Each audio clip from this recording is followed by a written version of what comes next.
राजेंद्र नगर के किस्मतपुर इलाके में एक दिल दहला देने वाला वाकया पेश आया है। शराब पीने से मना करने पर बीवी ने इंतहाई कदम उठाते हुए खुदकशी कर ली। तफसीलात के मुताबिक शौहर शेखर ने कल अपनी बीवी अरुणा को शराब नोशी पर डांटा था। शौहर की गैर मौजूदगी में अरुणा ने गमो गुस्से में शराब में चूहे मारने की दवा मिलाकर पी ली, जिसके बाद वो बेहोश हो गई। अहले खाना ने फौरन उसे अस्पताल मुंतकिल किया, लेकिन इलाज के दौरान अरुणा जांबाज ना हो सकी और उसकी मौत हो गई।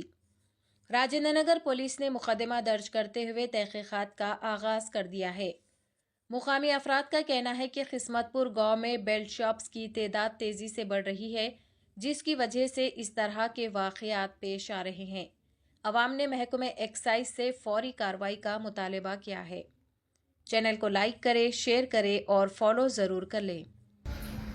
మన గండిపేట మండలంలో బండ్లగూడ మున్సిపల్ కార్పొరేషన్ పరిధిలో ఇక్కడ అరుణ అనే అమ్మాయి, శేఖర్ వాళ్ళ భర్త పేరు, డైలీ ఎన్నిసార్లు చెప్పినా ఇక్కడ కిస్మత్పూర్ పరిధిలో బెల్ట్ షాపులు విపరీతంగా ఉన్నాయి. ఆమెకు ఎన్నిసార్లు చెప్పినా ఎక్కడ అంటే పోతుండే, రోజు కోటర్లు తెచ్చుకుంటుండే, 2 కోటర్లు తెచ్చుకుంటుండే, తాగుతుండే, ఏడంటే ఆడ పడుకుంటూ వస్తుండే. ఎన్నో బస్తీలలో కూడా ఎన్నోసార్లు చెప్పిరు ఆమెకు. ఇక వినకుండా ఇక నిన్న దెబ్బలు తగిలించుకొని వస్తుండే. ఇక నిన్న అక్కడ పూలు అమ్ముతుంది ఆమె. గతం పూలు అమ్ముకుంటా మరి ఏమైందో మరి ఆ బెల్ట్ షాప్కి పోయి కోటరు తెచ్చుకొని తాగినట్టున్నది. వీటితో పాటు ఎలకల మందేమో తాగిందంట. ఇక నిన్న వాళ్ళ భర్త తెలిస్తే వాళ్ళ భర్త తీసుకుపోయి ఉస్మాన్ హాస్పిటల్లో చేరిక చేస్తే ఆమె చనిపోయిందంట. ఇక రాత్రి 12 గంటలకు ఫోన్ చేసిండు వాళ్ళ భర్త, ఇట్లా అయిందని.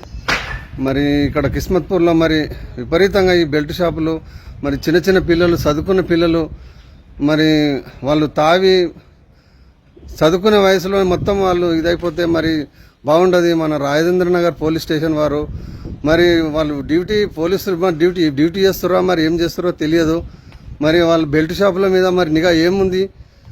వాళ్ళు మొత్తం విచ్చలవిడిగా వాళ్ళు బెల్ట్ షాపులు అమ్ముతుంటే మరి రాజేంద్ర నగర్ పోలీసు వాళ్ళు లక్షల రూపాయలు జీతాలు తీసుకొని వాళ్ళు మరి ఏం చేస్తున్నట్టు వాళ్ళ దగ్గర మామూలు తీసుకొని మరి వాళ్ళు ఇది చేస్తే మరి గ్రామస్తులు మొత్తం బలైపోతున్నారు. చిన్న చిన్న పిల్లలు, చదువుకున్న పిల్లలు, వాళ్ళు రేపటి నాటికి ఇంకేమన్నా జరిగిందనుకో చాలా ప్రమాదకరంగా ఉంటుంది. మన గండిపేట మండలంలో ఇవి ఎన్నో ఉన్నాయి ఇలాంటివి. అవన్నీ ఈ బెల్ట్ షాపులని అరికట్టాలన్నట్టు కోరుతున్నాను. మన్యమో నెక్స్ట్ వార్డ్ మెంబర్ కిస్మత్పూర్. జై కాంగ్రెస్, జై జై కాంగ్రెస్. నేను రాత్రి చనిపోయింది ఆమె. ఇలాంటిది ఇంకోసారి జరగొద్దు. జై కాంగ్రెస్, జై జై కాంగ్రెస్.